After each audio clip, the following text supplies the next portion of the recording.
My beloved brothers and sisters, Meus amados irmãos e irmãs, obrigado por sua fé, devoção e amor. Compartilhamos a enorme responsabilidade de ser quem o Senhor deseja que sejamos e realizar o que Ele deseja que realizemos. Fazemos parte de um grande movimento, a coligação da Israel dispersa. Falarei dessa doutrina hoje devido à sua importância especial no plano eterno de Deus. No passado, o Senhor abençoou o patriarca Abraão com a promessa de tornar sua posteridade um povo escolhido. Existem referências a este convênio espalhadas por todas as Escrituras. Nelas estão incluídas a promessa de que o Filho de Deus viria pela linhagem de Abraão, de que certas terras seriam herdadas, de que as nações e povos da terra seriam abençoados por sua semente, além de outras. Embora alguns aspectos desse convênio já se cumpriram, o livro de Mórmon ensina que o convênio abraâmico só será cumprido nestes últimos dias. Também salienta que fazemos parte do povo do convênio do Senhor. Temos o privilégio de participar pessoalmente do cumprimento dessas promessas.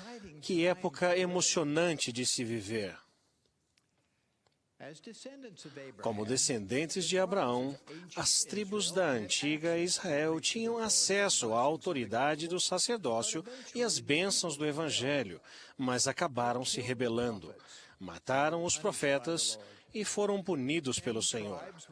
10 tribos foram levadas cativas para a Síria. A partir daí, elas se perderam para os registros da humanidade. Obviamente, as 10 tribos não estão perdidas para o Senhor. 2 tribos remanescentes continuaram por algum tempo, mas por causa de sua rebelião, foram levadas cativas para a Babilônia. Quando retornaram, foram favorecidas pelo Senhor, mas novamente deixaram de honrá-lo. Elas o rejeitaram e desprezaram-no.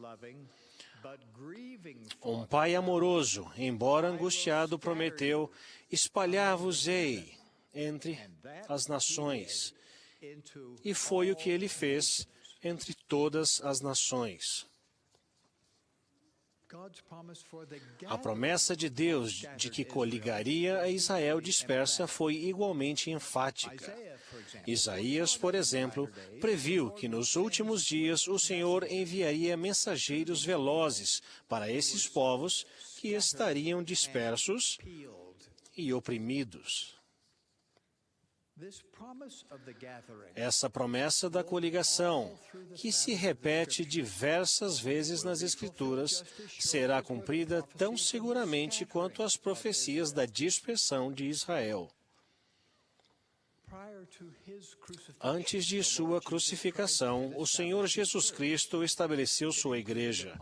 Ela incluía apóstolos, profetas, setentas, mestres, etc.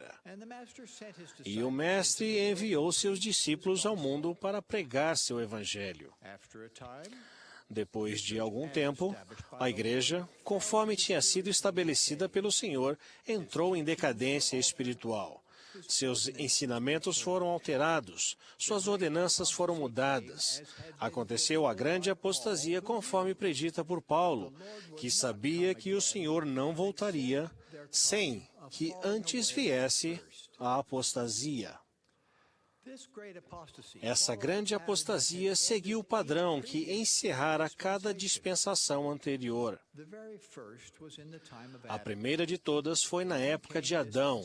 Depois vieram as dispensações de Enoque, Noé, Abraão, Moisés e outros. Cada profeta tinha o encargo divino de ensinar sobre a divindade e a doutrina do Senhor Jesus Cristo. Em cada era, esses ensinamentos visavam ajudar as pessoas, mas sua desobediência resultou em apostasia.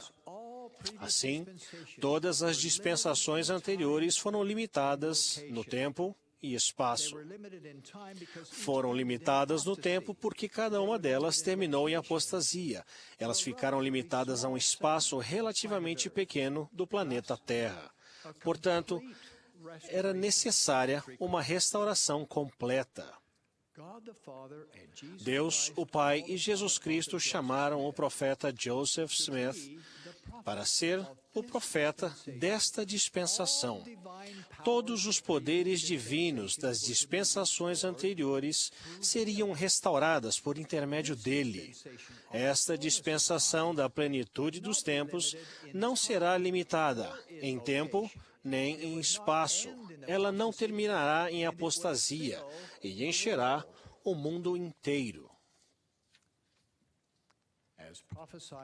Conforme profetizado por Pedro e Paulo, todas as coisas foram restauradas nesta dispensação. Portanto, é preciso que aconteça, como parte desta restauração, a tão esperada coligação da Israel dispersa. Trata-se de um prelúdio necessário à segunda vinda do Senhor. Essa doutrina da coligação é um dos ensinamentos importantes de a Igreja de Jesus Cristo dos Santos dos Últimos Dias. O Senhor declarou: em verdade vos digo que vos dou um sinal de sua longa dispersão. Reunirei meu povo, ó casa de Israel, e estabelecerei novamente no meio deles minha Sião. O surgimento do livro de Mórmon é um sinal para o mundo inteiro de que o Senhor começou a coligar Israel e a cumprir os convênios que fez com Abraão, Isaque e Jacó. Não apenas ensinamos essa doutrina, mas também participamos dela. Fazemos isso ajudando a coligar os eleitos do Senhor nos dois lados do véu. O livro de Mórmon é um ponto central desta obra. Ele declara a doutrina da coligação. Faz as pessoas aprenderem a respeito de Jesus Cristo, a acreditarem em seu Evangelho e afiliarem-se à sua igreja. Na verdade, se não houvesse o livro de Mórmon, a coligação prometida de Israel não aconteceria. Para nós, o honrado nome de Abraão é muito importante. Ele é mencionado em mais versículos das Escrituras da Restauração do que em todos os versículos da Bíblia. Abraão tem uma ligação com todos os membros de a Igreja de Jesus Cristo dos Santos dos Últimos Dias. O Senhor confirmou o convênio abraâmico em nossos dias por intermédio do profeta Joseph Smith. No templo, recebemos as nossas maiores bênçãos, como herdeiros de Abraão, Isaque e Jacó. Essa dispensação da plenitude dos tempos foi prevista por Deus como uma época de coligação, tanto no céu quanto na terra. Pedro sabia que, após um período de apostasia, viria uma restauração. Ele, que esteve com o Senhor no Monte da Transfiguração, declarou: arrependei-vos, pois, e convertei-vos, para que sejam apagados os vossos pecados, e venham assim os tempos do refrigério pela presença do Senhor, o qual convém que o céu contenha, até os tempos da restauração de tudo, dos quais Deus falou pela boca de todos os seus santos profetas, desde o princípio. Nos tempos modernos, os apóstolos Pedro, Tiago e João foram enviados à terra pelo Senhor com as chaves de seu reino e uma dispensação do Evangelho para os últimos tempos e para a plenitude dos tempos, na qual ele reuniria em uma todas as coisas, tanto as que estão no céu como as que estão na terra. No ano de 1830, o profeta Joseph Smith leu sobre um mensageiro celestial chamado Elias, que possuía as chaves para levar a efeito a restauração de todas as coisas. 6 anos depois, o templo de Kirtland foi dedicado. Após o Senhor ter aceitado aquela casa sagrada, surgiram mensageiros celestes trazendo as chaves do sacerdócio. Moisés apareceu e conferiu-nos as chaves para coligar Israel das 4 partes da terra e trazer as 10 tribos da terra do norte.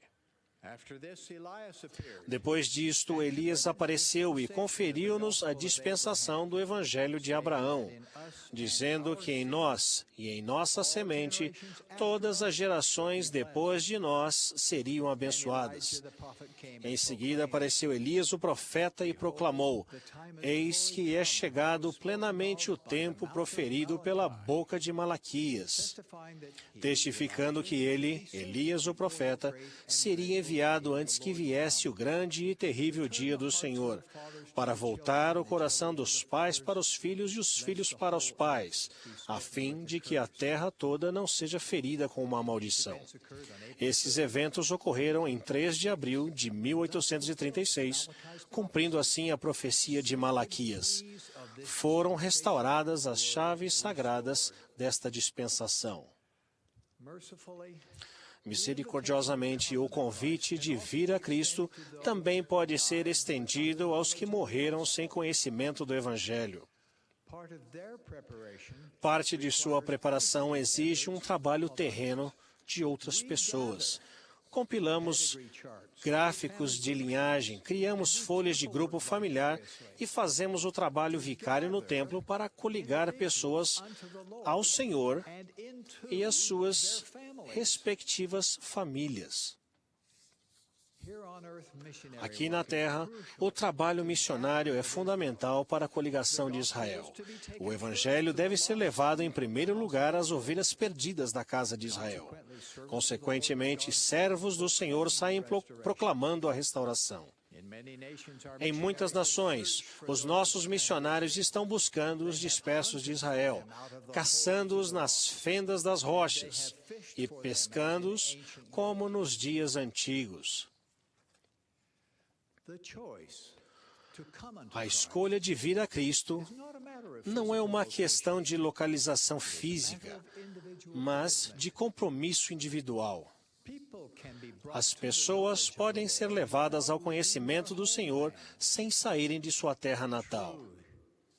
É verdade que nos primeiros dias da igreja, a conversão frequentemente significava também imigração, mas agora a coligação está acontecendo em cada país. O Senhor decretou que o estabelecimento de Sião ocorra em cada local em que Ele concedeu aos seus santos o seu nascimento e nacionalidade. As Escrituras predizem que as pessoas seriam coligadas nas terras de sua herança e estabelecidas em todas as suas terras de promissão. Cada nação é o local de coligação de seu próprio povo. O local de coligação dos santos brasileiros é no Brasil. O local de coligação dos santos nigerianos é na Nigéria. O local de coligação dos santos coreanos é na Coreia. E assim por diante. Sião é o puro de coração. Sião é qualquer lugar onde existam santos justos. Existem hoje publicações, comunicações e congregações para que quase todos os membros tenham acesso às doutrinas, chaves, ordenanças e bênçãos do Evangelho, onde quer que elas morem. A segurança espiritual sempre dependerá de como vivemos e não de onde moramos. Os santos de todos os países têm o mesmo direito às bênçãos do Senhor. Esta obra do Deus Todo-Poderoso é verdadeira. Ele vive. Jesus é o Cristo. Esta é sua igreja, que foi restaurada para cumprir seu destino divino, incluindo a coligação prometida de Israel. O presidente Gordon B. Hinckley é o profeta de Deus hoje. Presto testemunho disso, em nome de Jesus Cristo. Amém.